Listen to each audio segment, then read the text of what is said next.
Quiero invitarles que junto conmigo inclinen sus rostros para pedir la bendición del Señor en el estudio de su santa palabra. Amante Padre Celestial, en esta noche nuevamente se reúne tu pueblo en este lugar para estudiar tu santa palabra y para escuchar tu voz. Pedimos, Señor, en esta noche que vengas a nosotros por medio del ministerio de tu Espíritu Santo y que todo lo que aprendamos de tu palabra no solamente quede en nuestra mente, sino que entre a nuestros corazones y nos haga más como Cristo Jesús y más fieles miembros de su iglesia. Te lo pedimos en su nombre. Amén. Durante las últimas noches hemos estado estudiando en cuanto al santuario. Y en nuestro estudio nos hemos dado cuenta que el año de agricultura judío, las fiestas judías, el éxodo personal de Cristo y el éxodo de Israel siguen la misma secuencia y el mismo orden de eventos. En esta noche queremos ver cómo el santuario describe en detalle la historia de la iglesia cristiana, desde su comienzo hasta su final. Es interesante que al estudiar la historia de la iglesia desde la perspectiva del santuario, nos damos cuenta que la iglesia también sigue el preciso orden en su éxodo que encontramos en los muebles del santuario.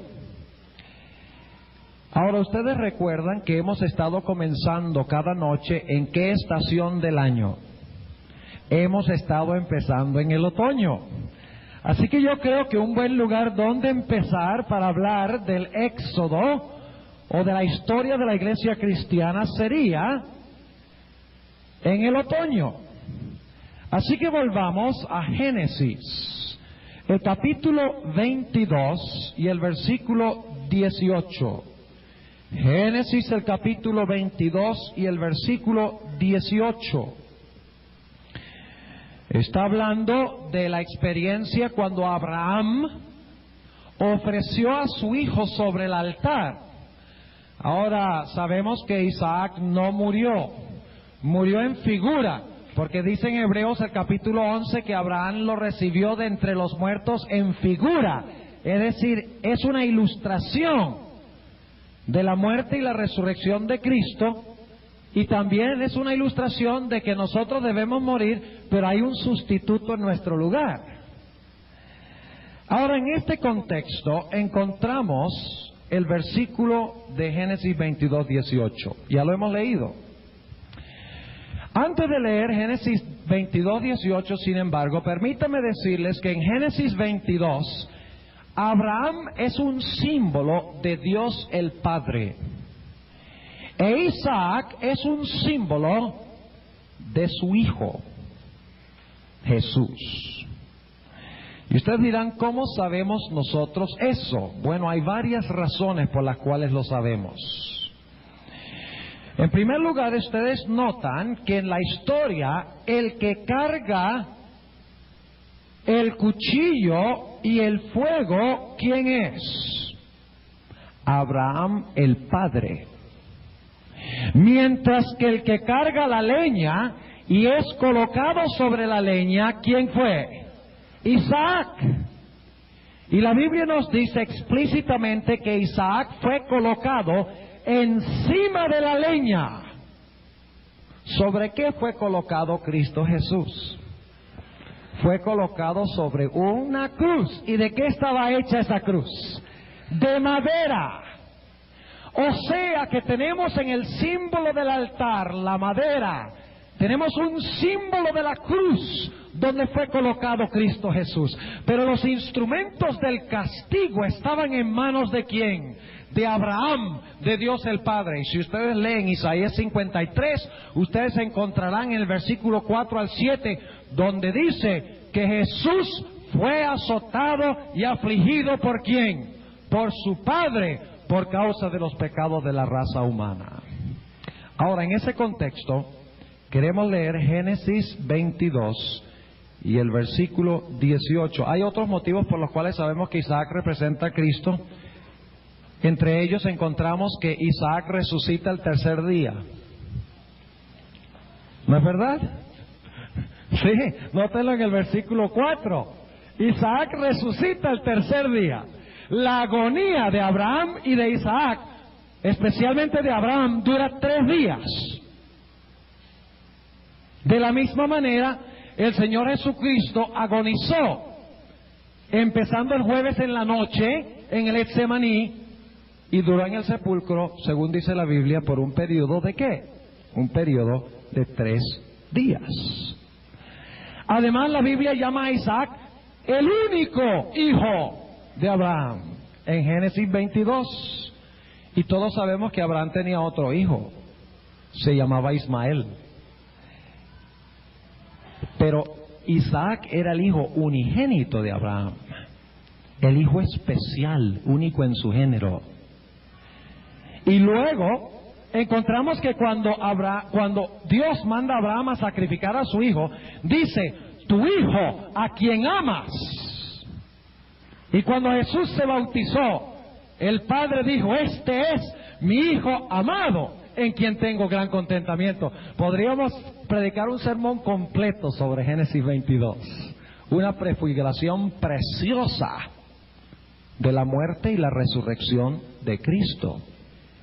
Pero ese no es el punto que quiero enfatizar esta noche. Génesis 22 y el versículo 18. Ustedes recuerdan en el éxodo de Israel y la relación con el santuario, que la simiente se sembró en el otoño con el nacimiento ¿de quién? De Isaac como la simiente. Ahora vamos a leer Génesis 22 y el versículo 18, donde dice Dios a Abraham. Y vamos a leer el versículo 16 al 18.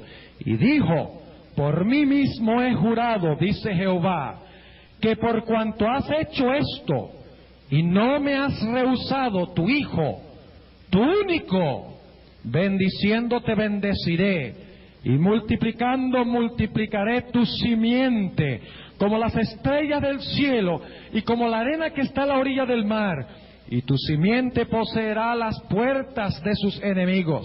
Y noten el versículo 18, en tu simiente serán benditas todas las gentes de la tierra, por cuanto obedeciste mi voz.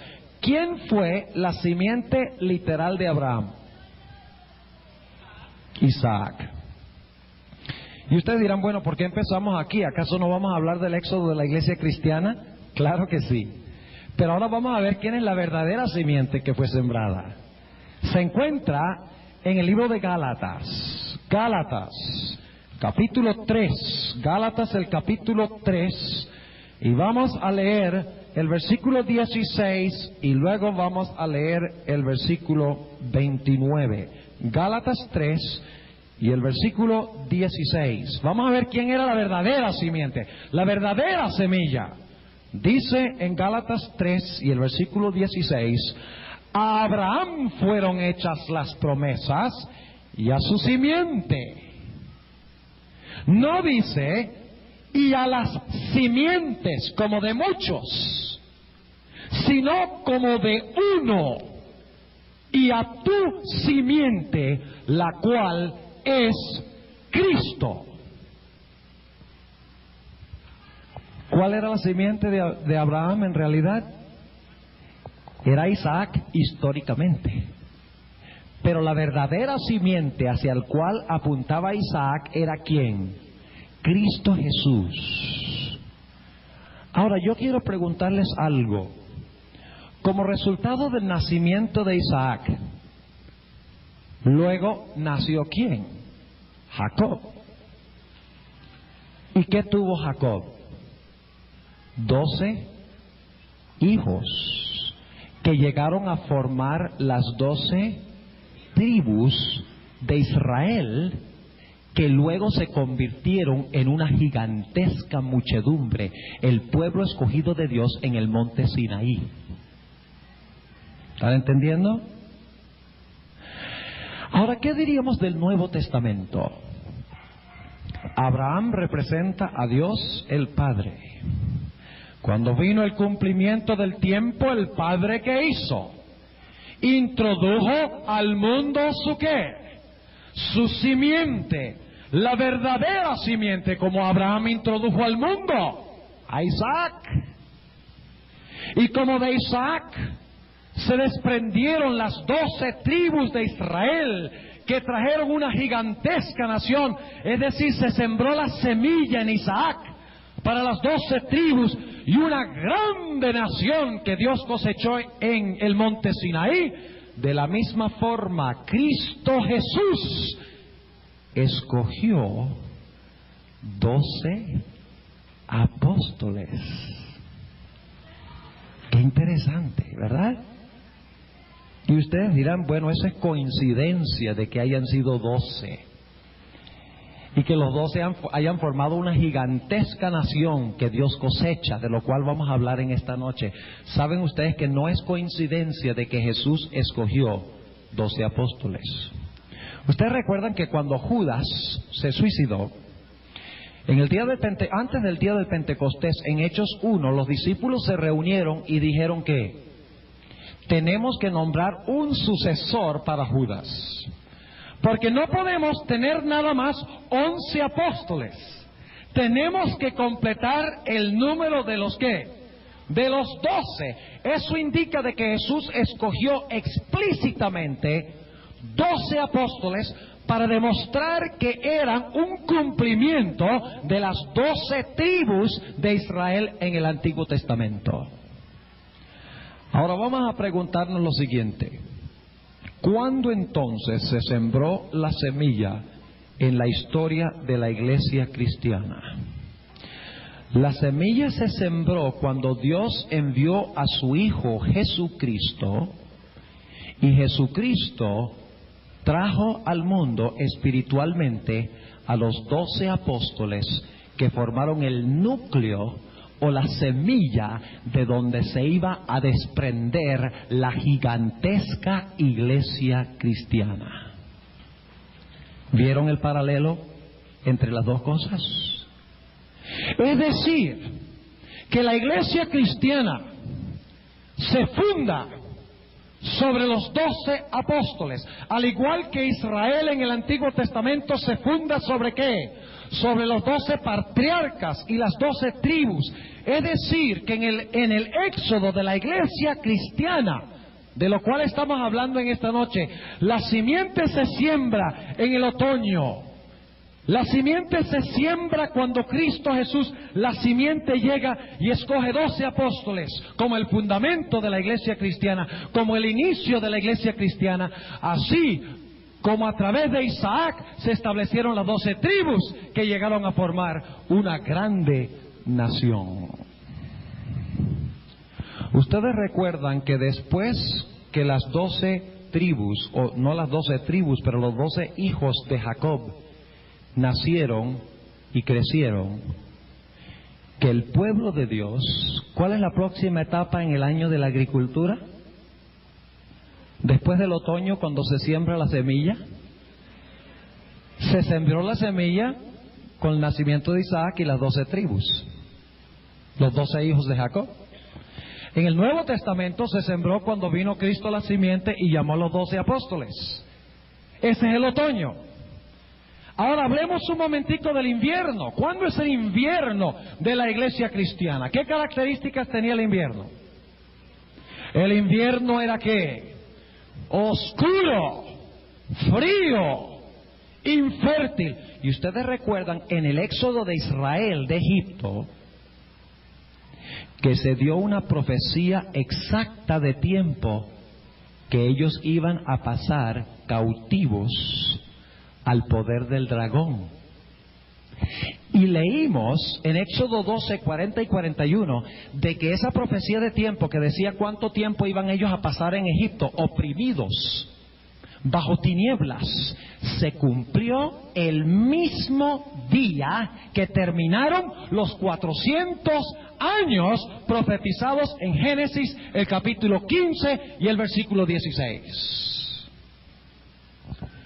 Ahora yo quiero preguntar, en la historia de la iglesia cristiana, después que se sembró la semilla, después que Cristo vino enviado por su Padre, después que Cristo llamó a los 12 apóstoles, ¿qué sucedió con la iglesia cristiana? Yo veo a algunos sonriendo, pero no oigo ninguna respuesta. ¿Qué sucedió con la iglesia cristiana? ¿Qué pasó con Israel cuando fueron a Egipto? ¿Cayeron en qué? En servidumbre, y perdieron en gran medida ¿qué? La verdad de Dios. Perdieron la práctica y en gran medida el conocimiento del sábado. Llegaron a creer en la inmortalidad del alma. Llegaron a adorar imágenes de dioses. Inclusive llegaron a concebir posiblemente de que Faraón era un dios, el dios Sol. Es decir, que la verdad de Dios fue pisoteada y el pueblo de Dios perdió la verdad y cayó en tinieblas, cayó en error. Y como resultado que vino sobre el pueblo, servidumbre, esclavitud, oscuridad. Ahora vayamos al cumplimiento. Después que los 12 apóstoles formaron el fundamento, el núcleo o la simiente de la iglesia, para lo que iba a ser finalmente en el cielo una multitud de salvos que nadie podía contar. Después que los apóstoles murieron, ¿qué sucedió? La iglesia cristiana empezó a perder ¿qué? La verdad de Dios. Entró a la iglesia la doctrina de la inmortalidad del alma.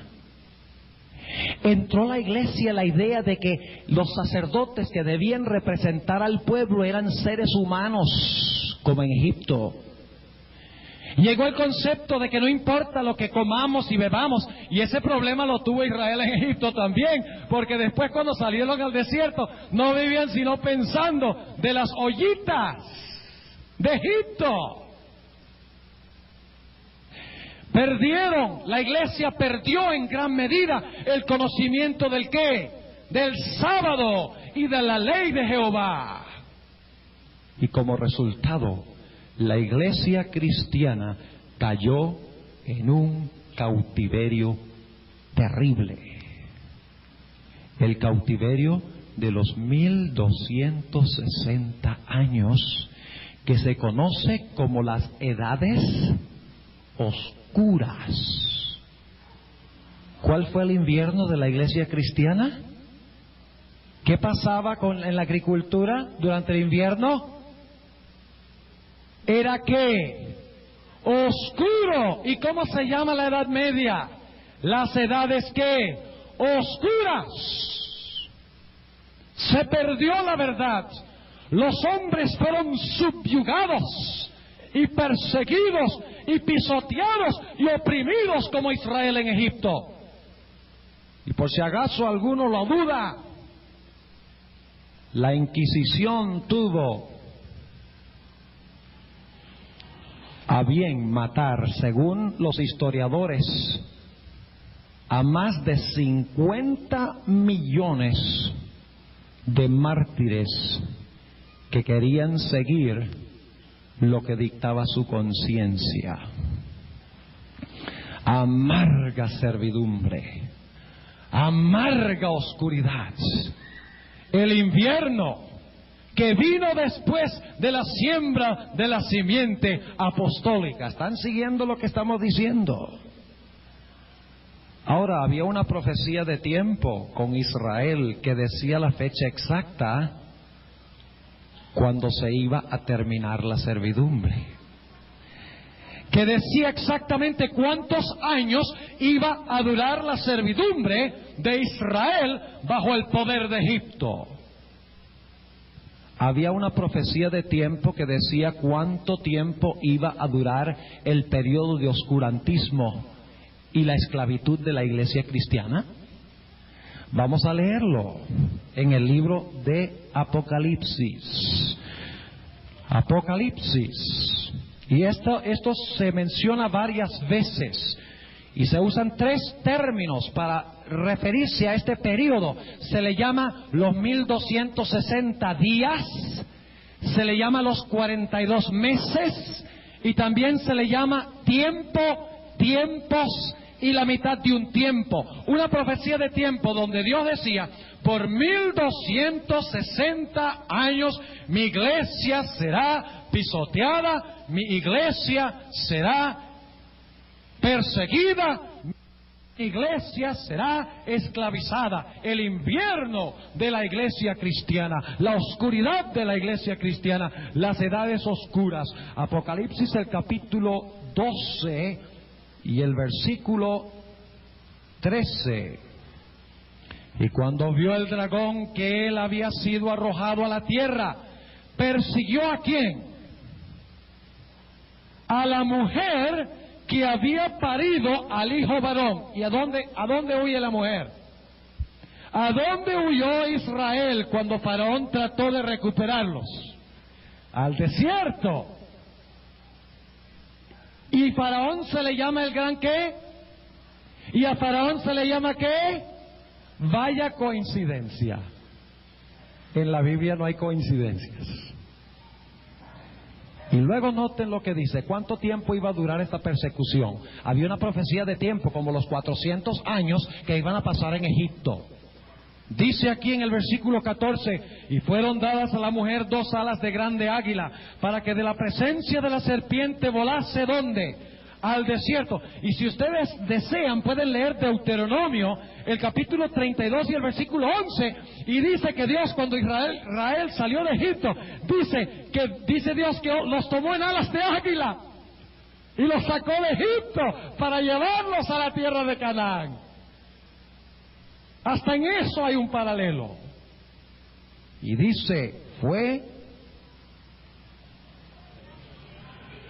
fueron dadas a la mujer 2 alas de grande águila. El águila representa salvación. Para que de la presencia de la serpiente volase al desierto, a su lugar donde es que mantenida por un tiempo y tiempos y la mitad de un tiempo. Ahora, los que son adventistas saben cuánto significa ese tiempo.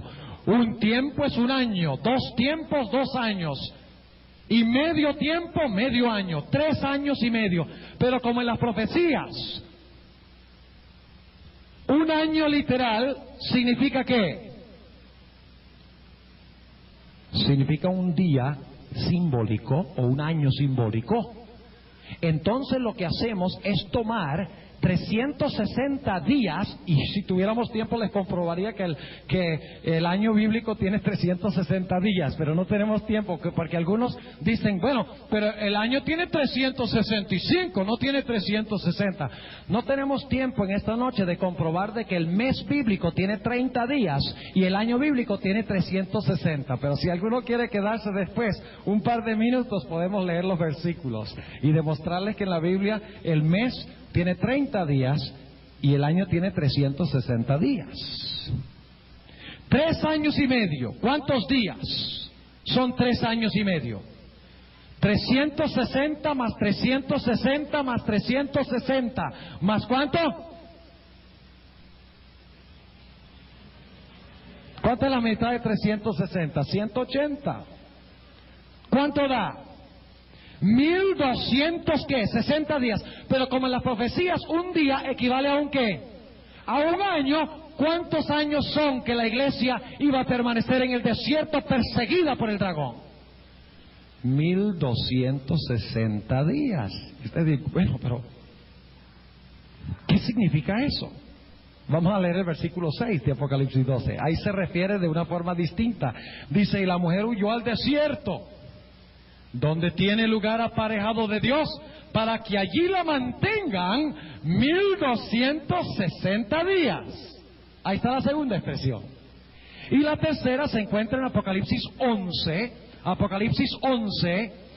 y el capítulo 13 de Apocalipsis, el versículo 5.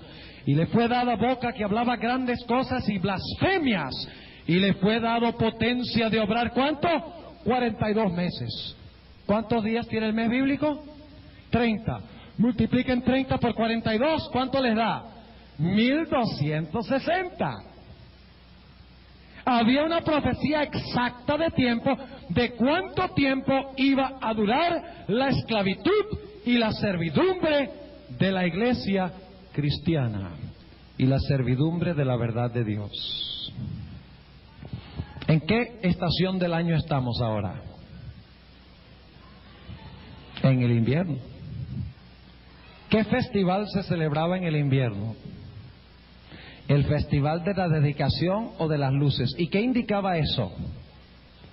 Indicaba de que aunque estaban en el invierno, había un rayo de ¿qué?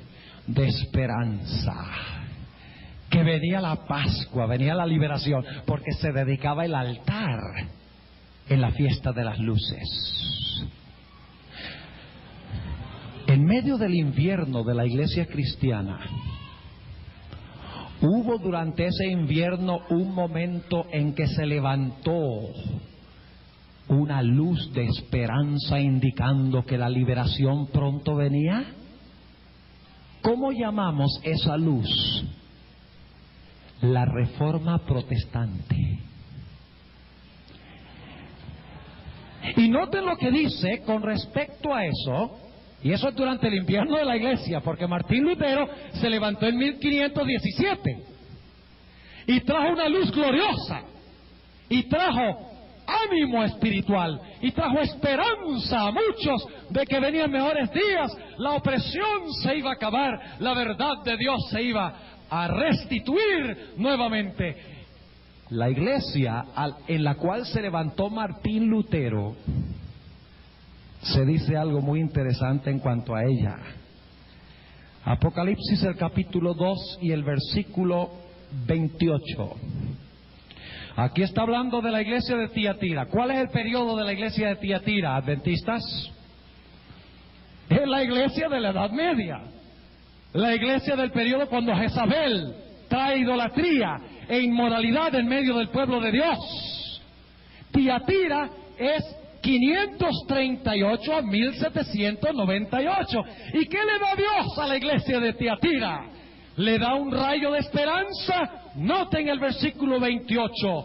Y le daré la estrella de la mañana. ¿Qué es la estrella de la mañana? ¿Cómo se llama la estrella de la mañana?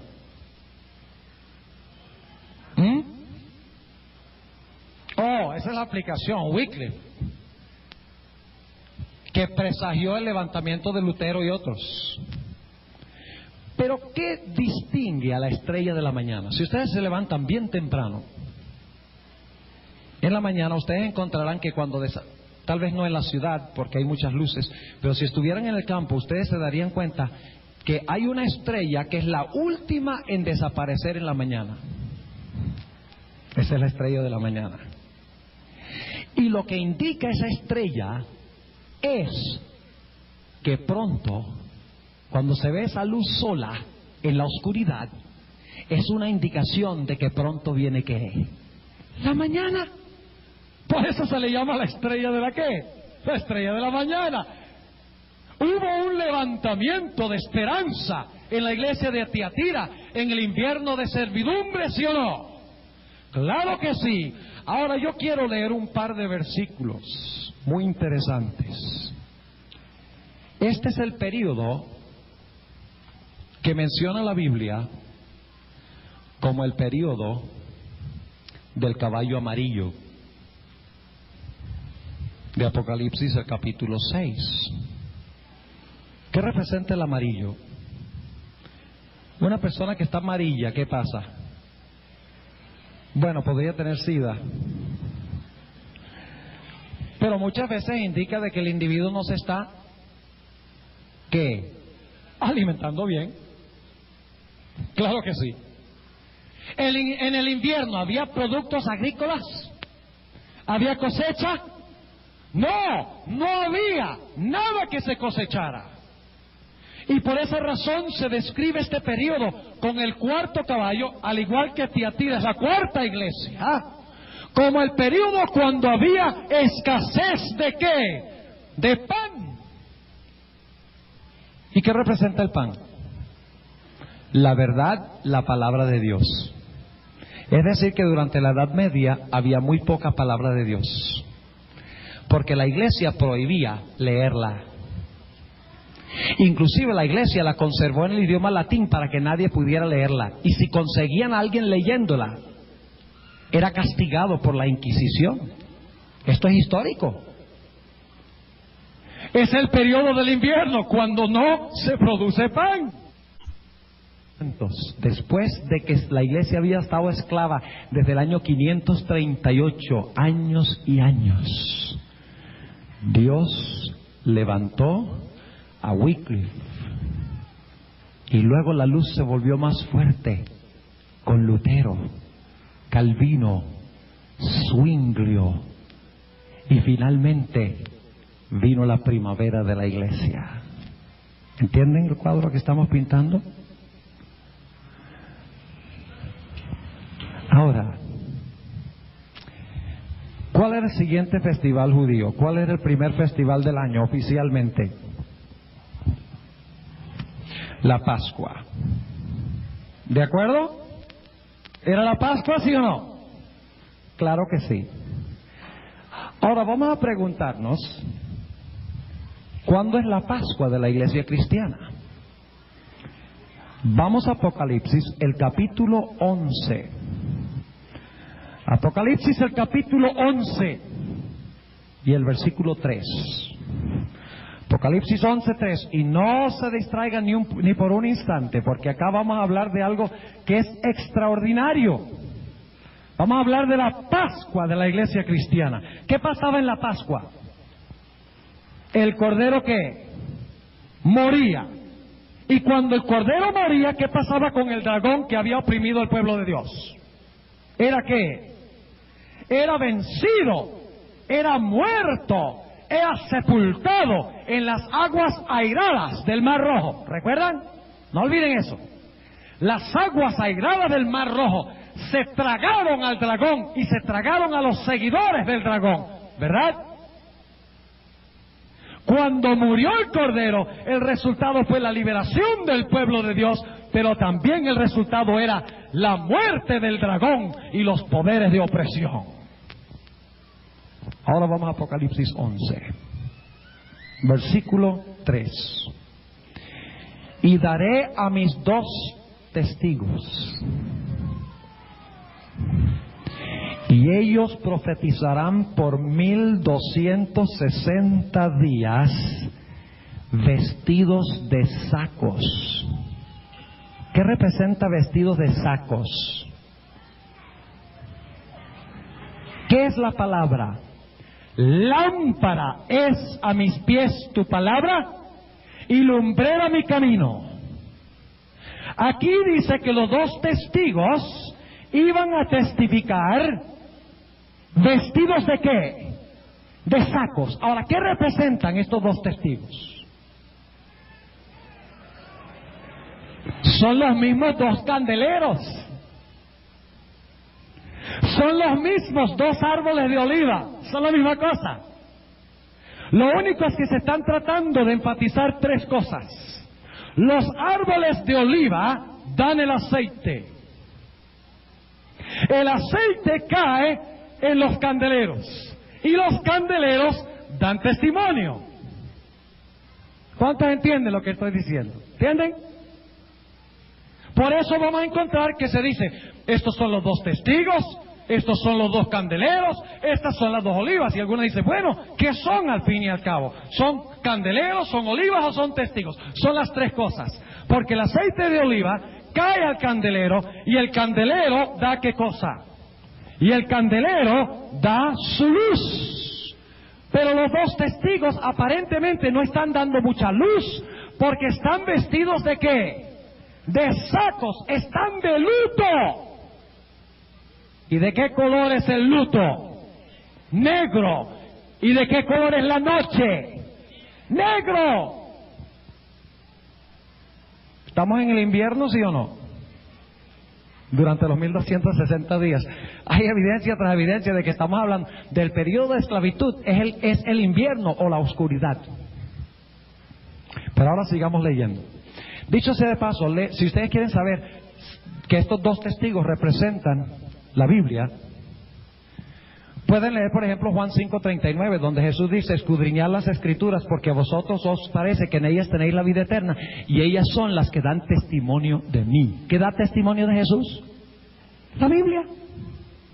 Y algunos dirán: sí, pero ese es solamente el Antiguo Testamento. Bueno, también dice en el Evangelio según San Juan algo en cuanto al Nuevo Testamento. Vamos a anotarlo en el Evangelio según San Juan. El Evangelio según San Juan, el capítulo 21 y el versículo 23. Y vamos a ver que el Nuevo Testamento también da testimonio. El Antiguo da testimonio y el Nuevo da testimonio. ¿Testimonio de quién? De Cristo. Dice en el versículo 23: salió entonces este dicho entre los hermanos, que aquel discípulo no había de morir. Mas Jesús no le dijo: no morirás, sino: si quiero que él quede hasta que yo venga, ¿qué a ti? Este es aquel discípulo, está hablando el apóstol San Juan, este es aquel discípulo que da ¿qué? Testimonio de estas cosas. ¿Y qué más? Y escribió estas cosas, y sabemos que su testimonio es verdadero. El Nuevo Testamento también da testimonio. Por eso son dos testigos, el Antiguo y el Nuevo Testamento. Y por si acaso alguno todavía se pregunta, recuerden que la espada tiene dos filos. Y la espada representa ¿qué? La palabra de Dios. Efesios 6:17. La espada del Espíritu es la palabra de Dios. Pero la espada tiene dos filos, el Antiguo y el Nuevo Testamento. ¿Quiénes son los dos testigos entonces? ¿Qué pasó durante el invierno, los 1260 años? ¿Profetizó de qué? ¿De luto? ¿En oscuridad? ¿No había pan? ¿Qué es la Biblia? ¿La Biblia es pan, sí o no? ¡Claro! No solo de pan vivirá el hombre, sino de toda palabra que sale de la boca de Dios. El pan representa la Biblia. Y durante este periodo escasea el pan y hay una abundancia ¿de qué? De oscuridad. El mayor enemigo que tenemos es el reloj. Porque hay tanto que se podría decir de esto. Pero volvamos a Apocalipsis. Y seguimos hablando de los testigos. ¿Y qué son los testigos? A ver, ¿qué son los testigos? La Biblia. ¿Y qué es la Biblia? La palabra de Dios. Un momentico. ¿Jesús no es el que es la palabra de Dios? ¿Jesús no es la palabra de Dios? ¿Cómo es que la Biblia es la palabra de Dios si Jesús es la palabra de Dios? ¿De quién da testimonio la Biblia? Jesús es la palabra de Dios en persona. La Biblia es la palabra de Dios escrita. Lo cual significa que el que rechaza la palabra de Dios escrita está rechazando ¿a quién? Eso es serio. Ahora sigamos. Vamos al versículo 3 nuevamente. Y daré a mis dos testigos y ellos profetizarán por 1260 días vestidos de sacos. Estas son las dos olivas y los dos candeleros que están delante del Dios de la tierra. Y si alguno les quisiere dañar, sale fuego de la boca de ellos y devora a sus enemigos. Y si alguno les quisiera hacer daño, es necesario que él así sea muerto. Ahora noten el versículo 6. Estos tienen potestad ¿de qué? De cerrar el cielo para que no llueva en los días de su profecía. Y noten la segunda parte del versículo. Tienen poder para que no caiga ¿qué? Lluvia. ¿Y qué representa la lluvia? El Espíritu Santo. ¿Cuánto valor tiene la Biblia sin el Espíritu Santo? El mismo valor que tiene un candelero sin aceite. Pero tiene otra cosa que hace la palabra de Dios. Noten la última parte del versículo 6. Y tienen poder sobre las aguas. ¿Qué representan las aguas proféticamente? Las muchedumbres. Tienen poder para convertir las aguas, es decir, las muchedumbres, para convertirlas en ¿qué? En sangre, y para herir la tierra con toda plaga cuantas veces quisieren. Ahora vamos a repasar rápidamente. ¿Cuándo se sembró la semilla? Cuando vino Cristo y escogió ¿qué? A los 12 apóstoles. ¿Cuándo es el invierno? Eso es en el otoño. ¿Cuándo es el invierno? Cuando la iglesia entra en ¿qué? Esclavitud y servidumbre. Las edades oscuras. Cuando no hay luz. Cuando los testigos profetizan en sacos y en silicio, dice un poco más adelante en el capítulo 11, sacos y silicio. Pero luego, en medio del invierno, se levanta una luz de esperanza. La estrella de la mañana, la reforma protestante, trayendo nuevamente la Biblia en el idioma del pueblo. Por eso Lutero tradujo la Biblia, y el pueblo, eso fue como respirar aire fresco y puro. Y luego, después de eso, encontramos la Pascua. ¿Dónde está la Pascua? Ustedes notan que los dos testigos tienen poder para convertir las aguas en ¿qué? En sangre. Vamos a leer un poquito más adelante en este capítulo. Versículo 7. Escuchen bien.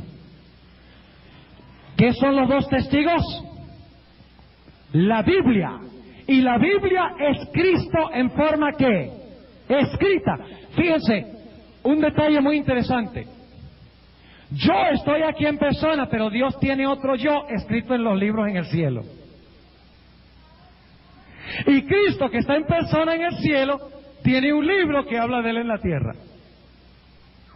Donde yo no estoy literalmente, estoy escrito en un libro espiritualmente. Ahora, noten lo que dice el versículo 7. Y cuando ellos hubieren acabado su testimonio, o cuando estén acabando su testimonio, ¿testimonio cuándo? ¿Vestidos de qué? De sacos. La bestia que sube del abismo hará guerra contra ellos y los vencerá y los matará. ¿Qué iba a pasar con los dos testigos?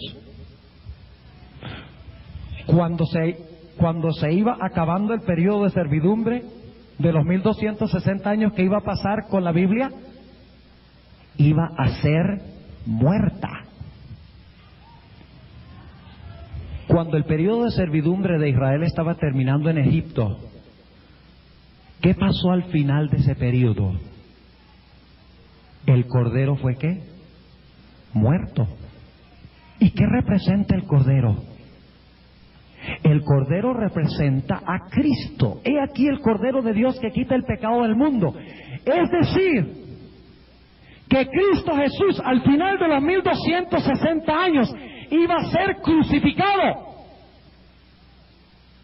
Y ustedes dirán, vaya pastor, ahí dice que va a ser muerto, no dice que va a ser crucificado. Eso porque no hemos leído el versículo clave todavía. Noten lo que dice en el versículo 8. Y sus cuerpos serán echados en las plazas de la grande ciudad que espiritualmente es llamada Sodoma y Egipto,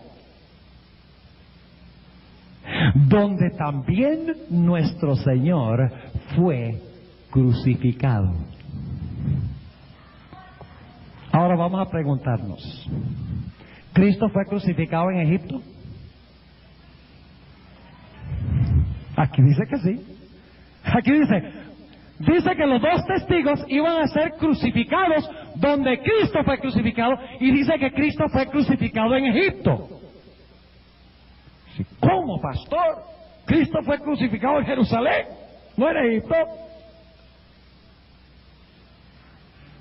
Cuando murió el Cordero, después del invierno en el Antiguo Testamento, ¿a dónde murió? En Egipto. Esta es la Pascua de la iglesia cristiana. Ahora, todavía nos queda preguntar lo siguiente: ¿cuándo es que fue la Biblia crucificada y cómo fue crucificada la Sagrada Escritura?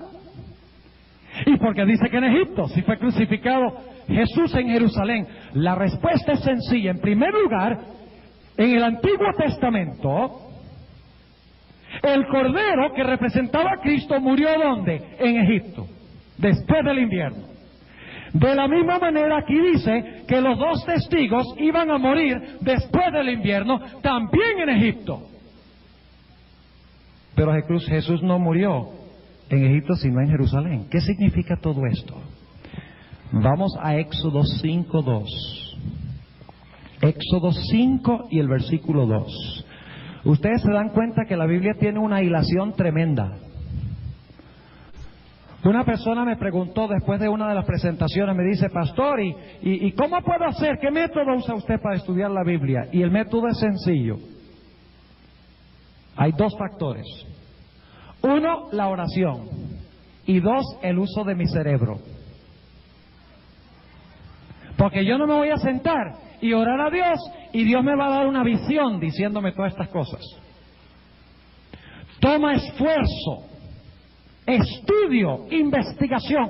Dios quiere que usemos nuestras facultades mentales hasta lo máximo, hasta lo sumo.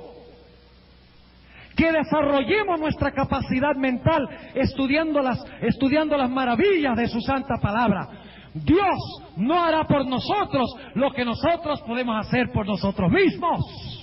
Él nos ha dado una mente, nos ha dado ojos, nos ha dado oídos para que escudriñemos, investiguemos, estudiemos, busquemos los tesoros en la Sagrada Escritura.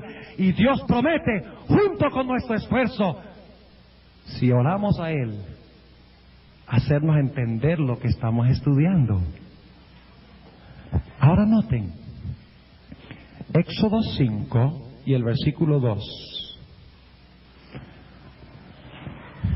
Está hablando de Faraón. ¿De dónde era Faraón rey? De Egipto. Dice lo siguiente: y Faraón respondió: ¿quién es Jehová para que yo oiga su voz y deje ir a Israel? Yo no conozco a Jehová, ni tampoco dejaré ir a Israel. ¿Cuál era la actitud de Faraón? Era un ateo, porque rehusaba reconocer la existencia del Dios vivo.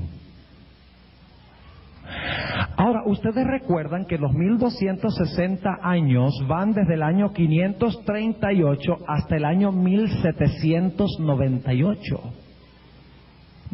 Los que han sido adventistas mucho tiempo saben eso. Espero que lo sepan.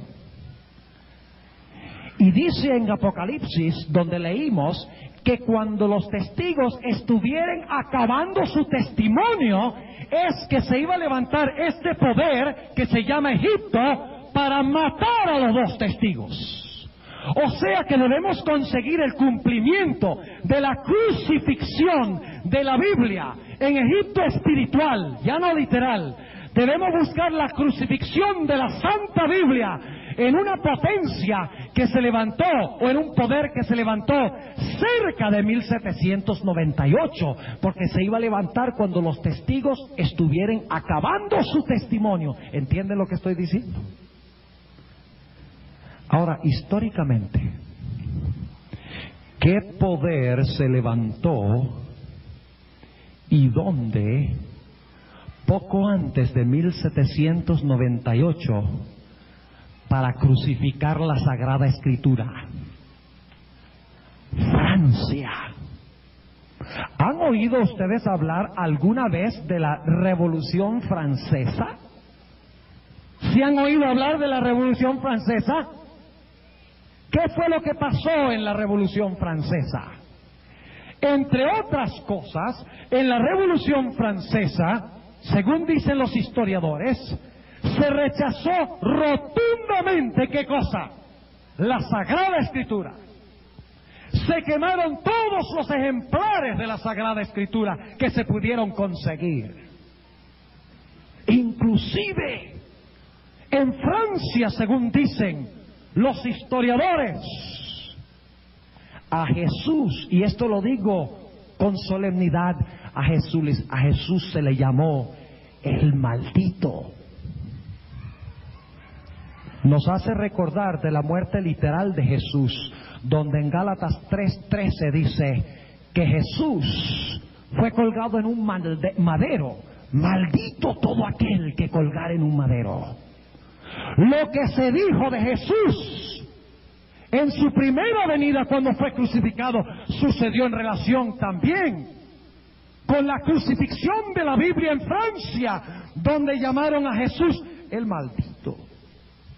Me da temor aún pronunciar esas palabras. Voltaire, uno de los grandes de la Revolución Francesa, dijo: eso es ridículo de que el cristianismo fue fundado por 12 hombres. Yo demostraré la Sagrada Escritura. Y cuando se crucifica la Biblia, ¿qué trae al pueblo de Dios?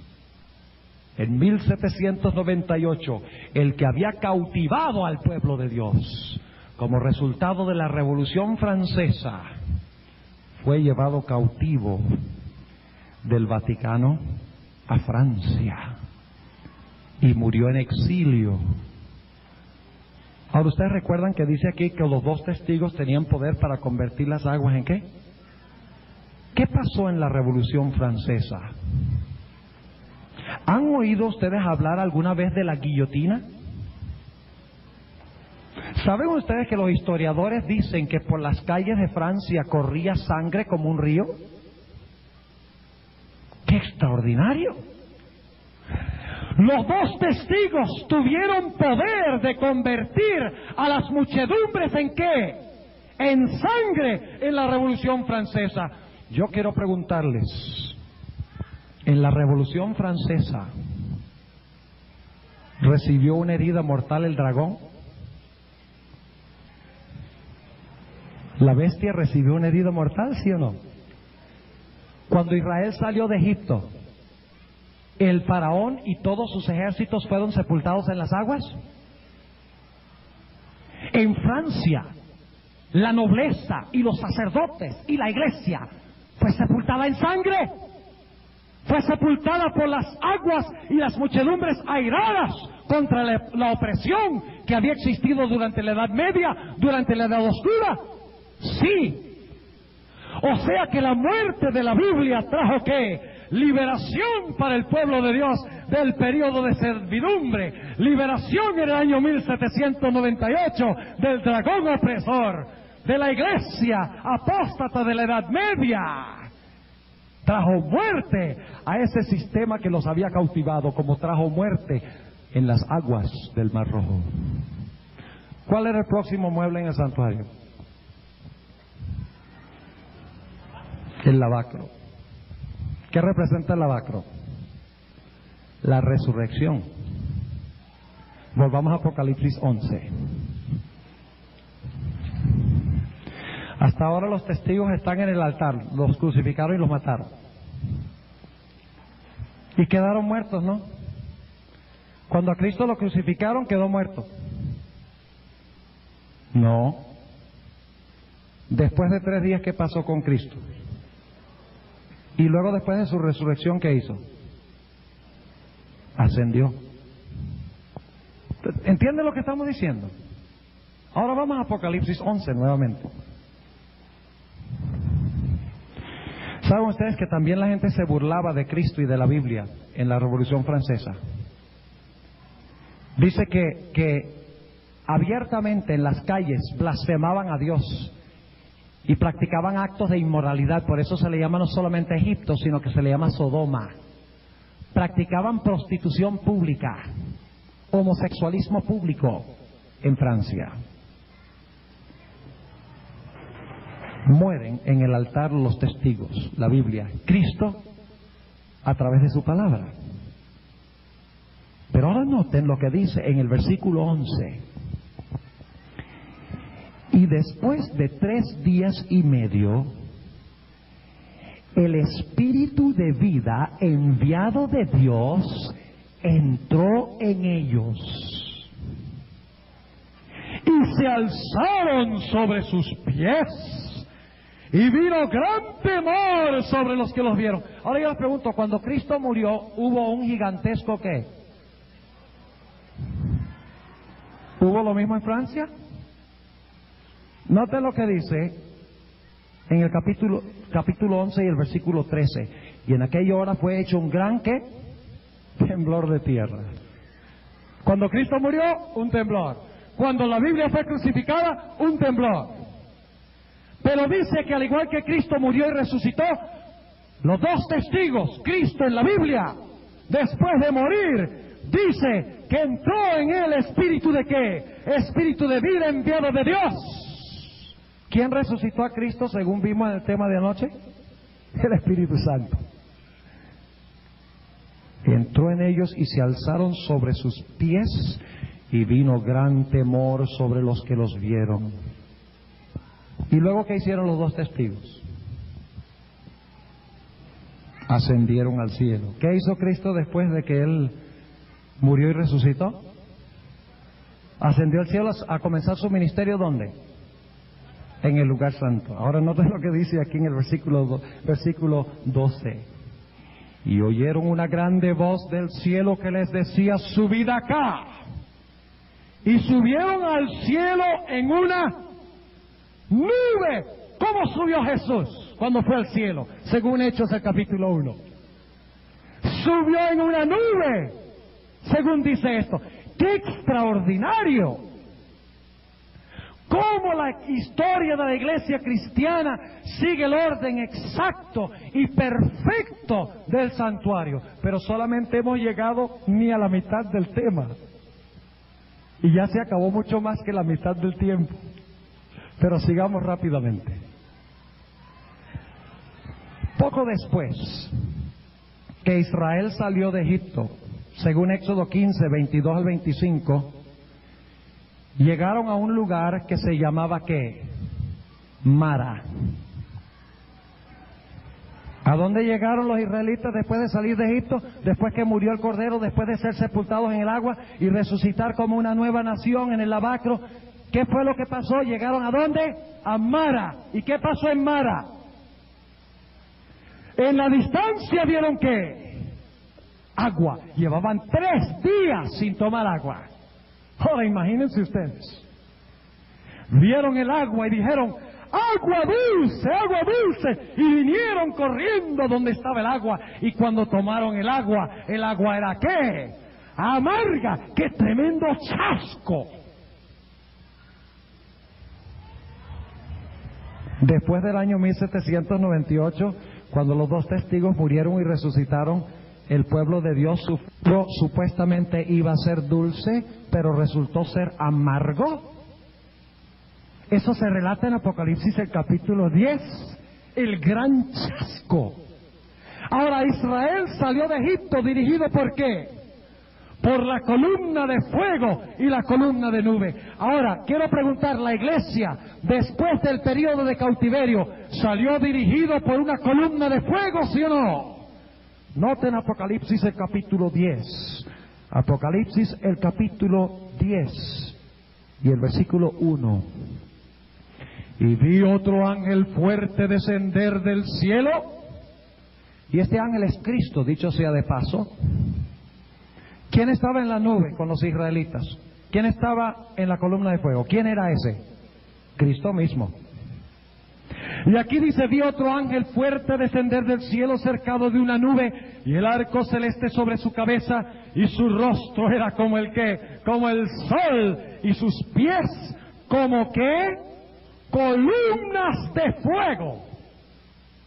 El remanente es dirigido en su éxodo de la Edad Media por aquel que tiene piernas que son como columnas de fuego. ¿Y qué era lo que dirigía Israel? La columna de fuego. Ahora, ¿qué representaba esa columna de fuego? ¿Cuál era el propósito de la columna de fuego? Ya lo leímos en Éxodo. Era el propósito de alumbrar sus pies de noche. ¿Qué dice el Salmo 119, 105? Lámpara es a mis pies tu palabra y lumbrera mi camino. Ahora el pueblo es dirigido en su éxodo, como los testigos han resucitado, es dirigido en su éxodo del cautiverio de la Edad Media. ¿Por qué? Por la palabra de Dios. Vamos a leerlo en el Salmo 105. Salmo 105 y el versículo 43 al 45. Salmo 105 y el versículo 43 al 45. Un pasaje muy interesante que explica por qué Dios sacó a su pueblo de Israel. Dios sacó a su pueblo de Israel con la intención de que ellos hicieran algo. Él quería establecerlos en Canaán, pero antes de entrar a Canaán tenían que hacer algo. Noten el Salmo 105 y el versículo 43 al 45. Salmo 105 y el versículo 43 al 45. Dice: y sacó a su pueblo con gozo, es decir, lo sacó de Egipto con gozo, con júbilo a sus escogidos, y dióles las tierras de las gentes, y las labores de las naciones heredaron. ¿Y por qué les dio Dios eso? Para que guardasen sus estatutos y observasen sus leyes. ¡Aleluya! Hoy hay muchas iglesias que les gusta decir ¡aleluya! Pero según esto, Dios sacó a su pueblo de Egipto y los llevó a Canaán para que guardaran su ley. ¡Aleluya! No es posible decir aleluya sin guardar la santa ley de Jehová.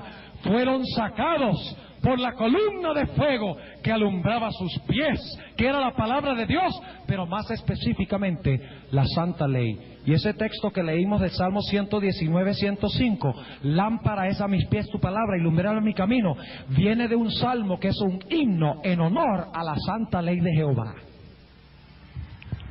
Ahora tenemos que avanzar más rápidamente. ¿Cuál es el próximo festival? Las trompetas, ¿verdad? No. ¿Cuál es el próximo festival? El Pentecostés. ¿Y qué pasó en el Pentecostés? ¿Qué pasó en el Pentecostés? ¿Recuerdan?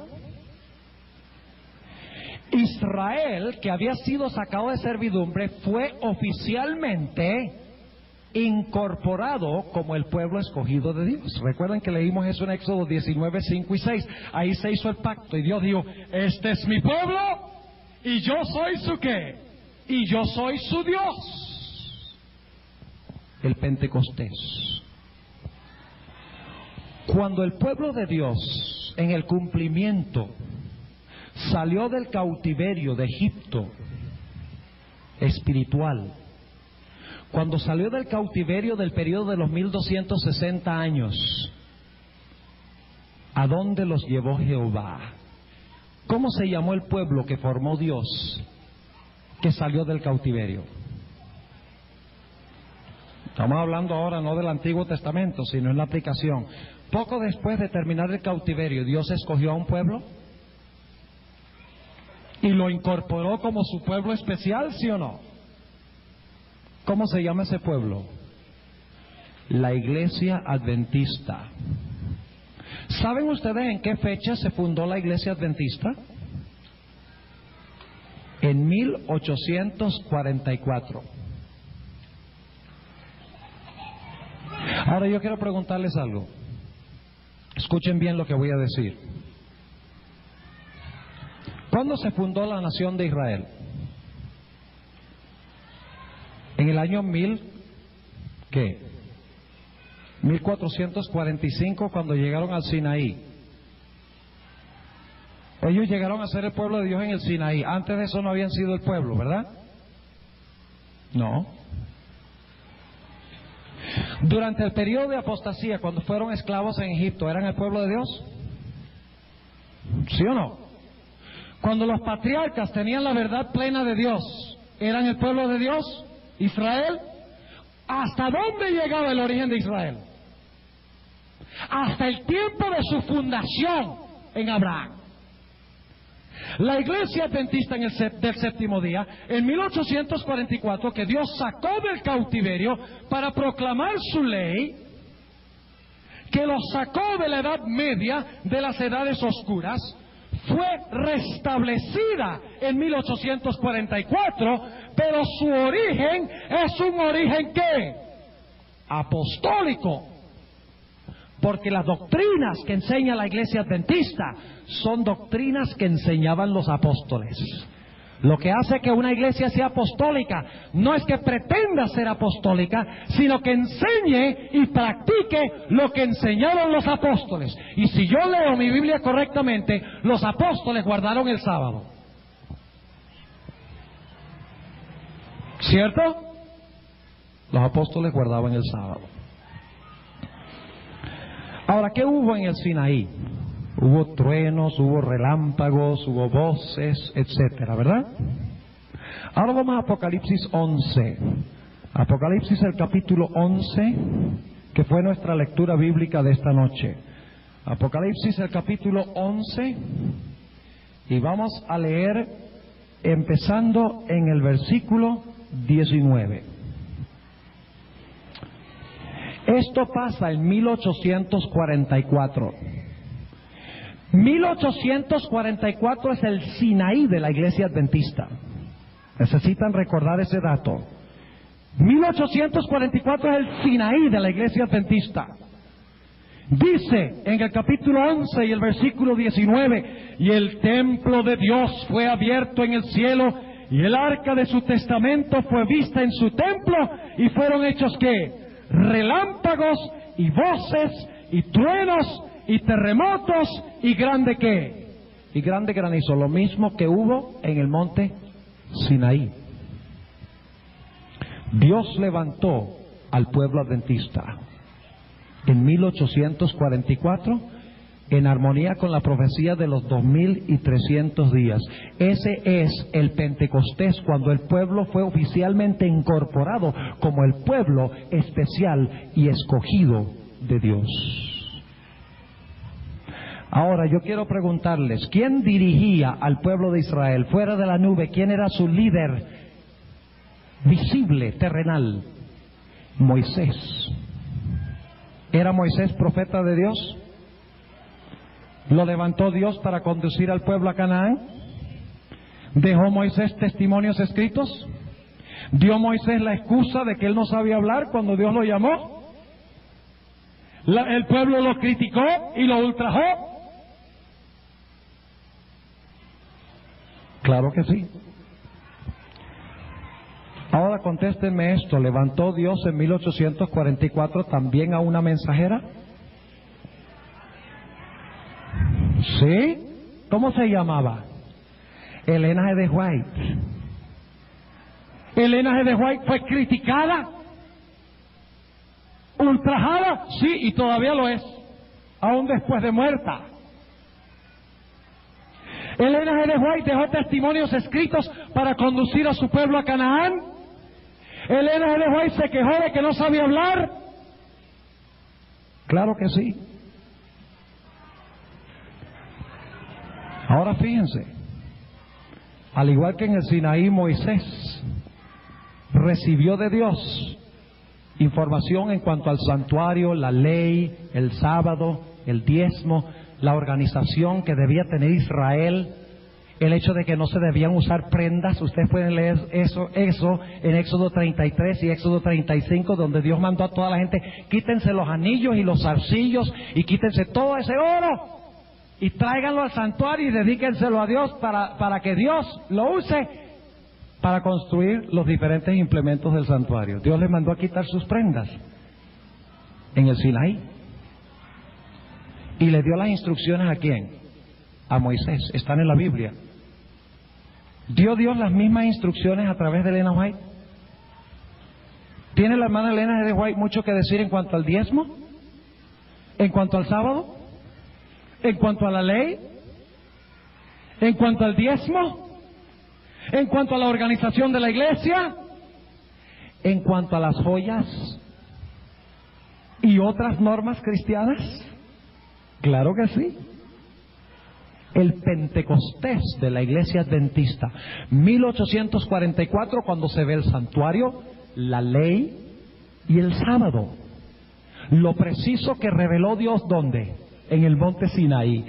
Y en Apocalipsis 11:19 dice que en ese momento se oyeron voces, truenos, hubo relámpagos y un terremoto. Lo mismo que sucedió en el Sinaí cuando se reveló la santa ley de Jehová. Dios escogió al pueblo adventista y le encomendó su ley y su sábado en 1844 en la experiencia del Sinaí. ¿Qué viene después del Pentecostés y de la terminación de la primavera? ¿Qué viene? El verano. ¿Y cómo es el verano? Seco, caliente, infértil. ¿Dónde deberíamos estar nosotros ahora? ¿Ustedes creen que era el plan de Dios de que la iglesia adventista estuviera en el mundo todavía? Ustedes recuerdan que cuando hablamos del éxodo de Israel, dijimos que era el plan de Dios de que el Sinaí fuera el Pentecostés y también ¿qué? Trompetas, hubo trompetas. Expiación, hubo separación. Y tabernáculos, era el plan llevarlos directamente a tabernacular, por así decirlo, en la tierra de Canaán. Rápido era el propósito de Dios. Pero el pueblo llegó a un lugar que se llamaba Cades Barnea. Y Dios dijo, tomen la tierra. ¿A través de cuántos hombres? 2. Josué y Caleb. La iglesia adventista del séptimo día llegó a su Cades Barnea en 1888. Cuando se levantaron, ¿cuántos hombres? 2. Jones y Wagner. Y predicaron a la iglesia, tomemos a Canaán por heredad. Hemos estado demasiado en el mundo, entremos a Canaán. ¿Y qué dijo el pueblo? Gracias, pero no gracias. Los gigantes son muy grandes, las ciudades son muy amuralladas, el enemigo es demasiado poderoso. Y Dios los condenó a vagar en el desierto por 40 años. Después del Sinaí de la iglesia adventista, 1844, el Pentecostés del adventismo, estaban todos los elementos necesarios para el día de expiación, concluir rápido y entrar al cielo. Si ustedes no creen eso, pueden leer en el libro Evangelismo varias páginas, página 503 a la 505, donde la hermana White dice, si hubieran aceptado el mensaje como debía ser en 1844 y hubieran introducido la verdad en el templo del alma, dice que poco después de 1844 el pueblo hubiera entrado a la Canaán celestial. Pero el pueblo rechazó el mensaje de Dios. Y por lo tanto ahora, ¿dónde está la iglesia adventista? Vagando en el mundo, dando vueltas y vueltas en el mundo infértil, el mundo lleno de violencia, crimen, problemas, conflictos, dando la vuelta de los 40 años, por así decirlo, y llevamos más de 100 años desde 1888 vagando en el desierto. Ustedes recuerdan que con Israel Y vamos a avanzar rápidamente a las 3 festividades y las voy a conectar todas. Ustedes recuerdan que era el plan de Dios de que el Pentecostés y los últimos 3 festivales se realizaran en rápida sucesión sin el verano.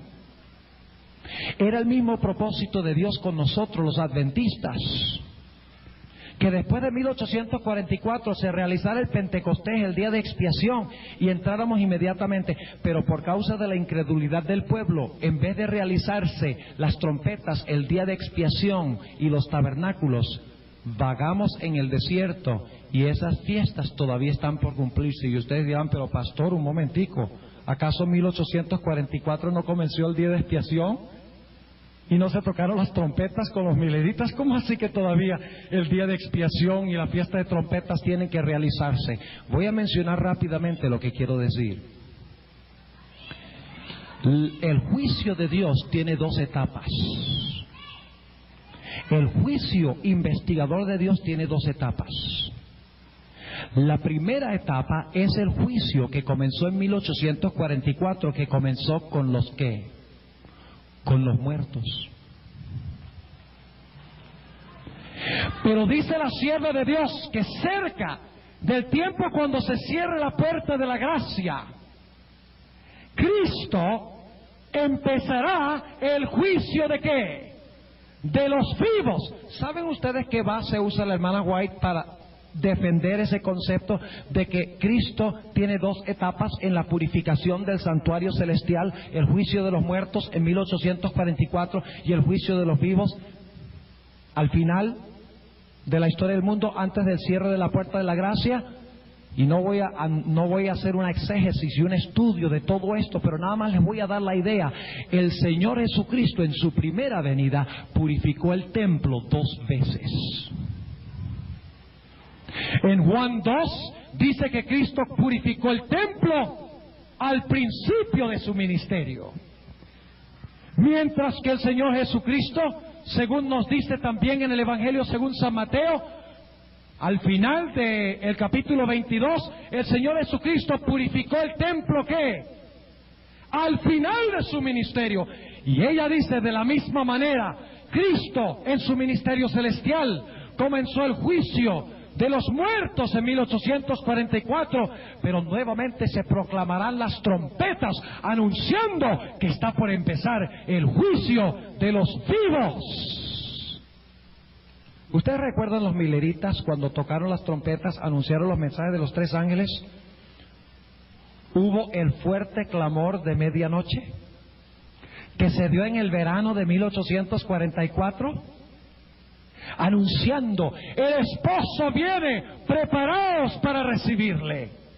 Ese era el fuerte clamor de la parábola de Mateo 25, anunciando de que Cristo iba a venir en 1844, que no vino a la tierra, sino que vino a su ¿qué? A su templo, en el santuario celestial, al lugar santísimo. Pero yo les pregunto, ¿habrá otro fuerte clamor de medianoche? ¿Cómo se llama? El fuerte clamor del 4º ángel. ¿Y qué va a anunciar el fuerte clamor del 4º ángel? Va a anunciar que se está iniciando ¿qué cosa? El juicio de los vivos. El fuerte clamor del 4º ángel, cuando muchedumbres escucharán el mensaje con poder y entrarán a la iglesia remanente de Dios. Es el mismo festival de trompetas, anunciando que el juicio de los vivos está próximo a comenzar, o que está comenzando. Y que está por concluir, no el juicio de los muertos que comenzó en 1844, sino que está por empezar y concluir la fase final, el juicio de los vivos. Y cuando termine el día de expiación, el juicio de los vivos, la separación de los buenos de los malos, las uvas de la mies, el trigo de la cizaña, los árboles que producen fruto y los árboles que no producen fruto, cuando termine eso, el juicio de los muertos que empezó en 1844, el juicio de los vivos poco antes de cerrarse la puerta de la gracia, cuando Cristo haya realizado la purificación en sus 2 etapas, concluirá el día de expiación. ¿Y luego qué sucederá? ¿Cuándo se celebrará la fiesta de tabernáculos? La fiesta de tabernáculos se celebrará ¿dónde? En el cielo, como leímos anoche.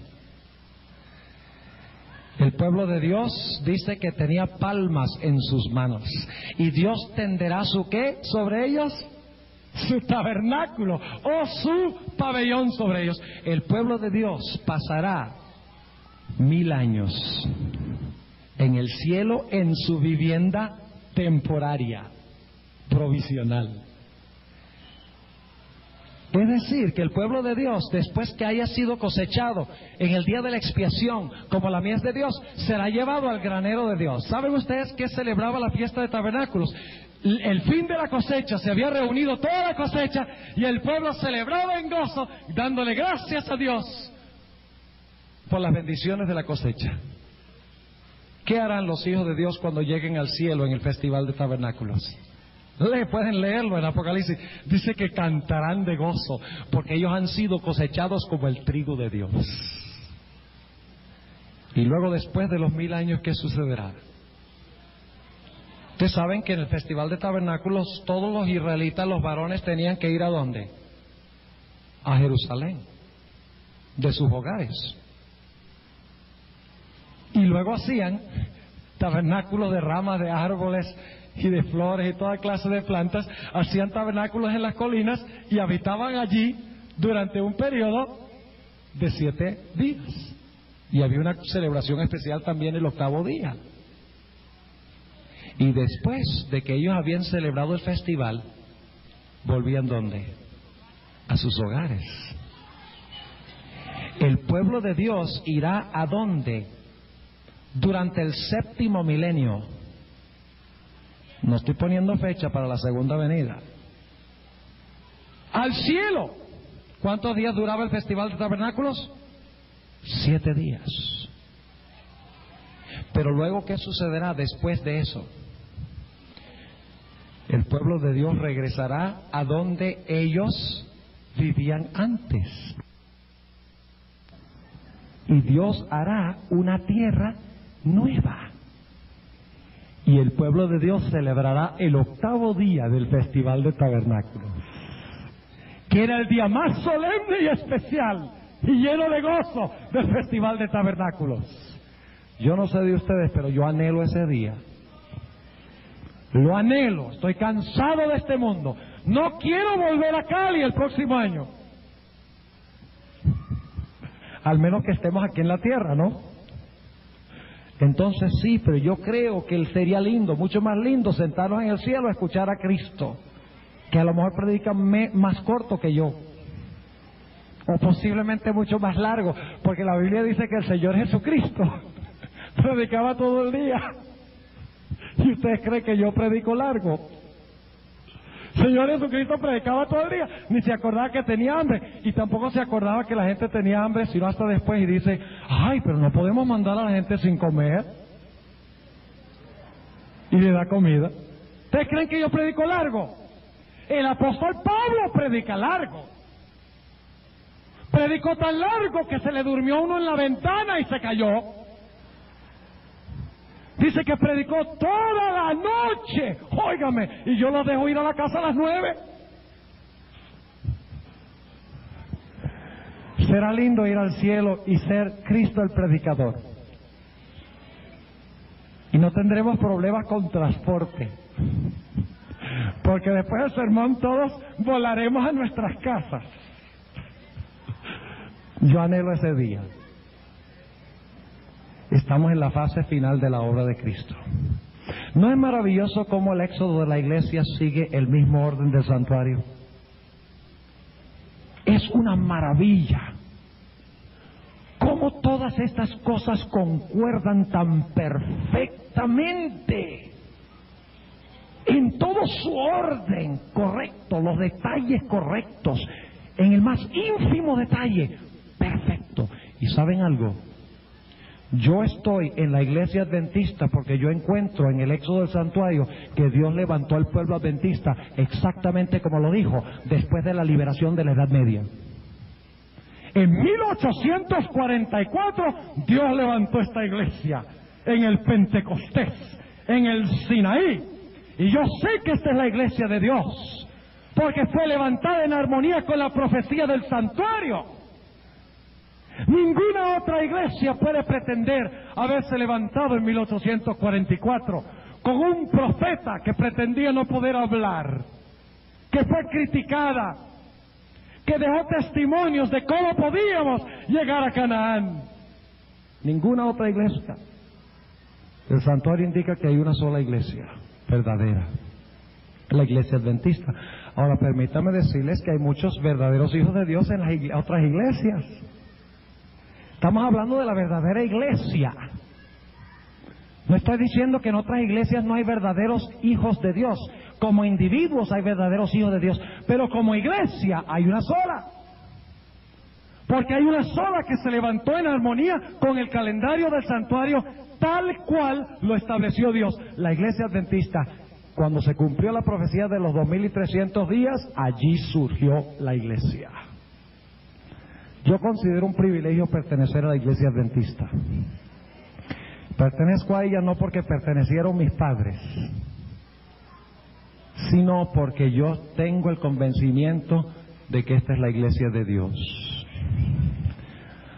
Ahora, posiblemente las visitas no hayan entendido algunas cosas esta noche, especialmente con relación a los últimos 3 festivales. Habría que trazar punto por punto y tomaría mucho tiempo. Pero yo creo que se comprendió lo suficiente como para ver de que Dios tiene un calendario profético muy preciso y exacto. Y Él levanta a su pueblo en el momento preciso, cuando dice la profecía del santuario.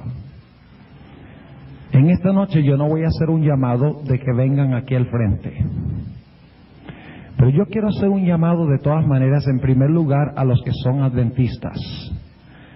¿Cuántos de ustedes en esta noche, en la oración que yo voy a elevar a Dios, quieren decirle a Dios: gracias, Señor, por haberme sacado de las tinieblas a tu luz admirable? Gracias por el privilegio de pertenecer a tu iglesia. Gloria al Señor. Pueden quedarse sentados. Nada más levanten la mano. Ahora yo quiero preguntar a las visitas, aquellos que no son miembros de la iglesia adventista del séptimo día, aquellos que no han sido bautizados en la iglesia, la verdadera iglesia de Dios, como lo indican las profecías. ¿Cuántos de ustedes quieren decir: yo quiero seguir estudiando estas cosas, y yo quiero, por la gracia de Cristo Jesús, al estudiarlas, al encontrar cuál es la verdadera iglesia, yo deseo unirme a esa iglesia algún día pronto? Levanten la mano y déjenla levantada aquellos que no son miembros de la iglesia. Gloria al Señor. Qué linda respuesta. Yo quiero que mantengan la mano levantada. Si se cansan, consigan un Moisés al lado que les mantenga la mano arriba. Yo quiero que Dios vea las manos. Él sabe todo, pero yo quiero que el Señor vea las manos. Ahora quiero pedirles que inclinen sus rostros con las manos arriba para pedirle al Señor que eso sea una realidad. Amante Padre Celestial, en esta noche hemos estudiado el éxodo de tu iglesia. Hemos visto puntos altos y puntos bajos. Hemos visto su invierno. Estamos ahora en el verano, pero sabemos que todo funciona en perfecta armonía con tu calendario y que estamos cerca del fin de la historia del mundo y que pronto tu iglesia irá a pasar la eternidad contigo. Te doy gracias en esta noche por los hermanos y hermanas de la iglesia que han expresado una reconsagración y una gratitud a ti por pertenecer a tu iglesia. Y oro en forma especial, muy especial, por aquellas personas que en este momento tienen las manos alzadas a ti, como si fuera tratando de alcanzar tu mano, para tomarte de la mano y pertenecer a ti y a tu iglesia. Te pido, Señor, que tú no permitas que nada ni nadie en este mundo, ni los demonios siquiera, puedan desanimar a estas almas de unirse a tu iglesia. Dales valentía de oponerse a Satanás, a los demonios, al mundo, si es necesario a la familia, a los amigos, a los compañeros de trabajo, y decir: es menester que yo obedezca a Dios antes que a los hombres. Gracias, Señor, por contestar esta petición. Y yo sé que tú lo harás, porque te lo pido en el nombre y por los méritos de Cristo, nuestro precioso Salvador. Amén.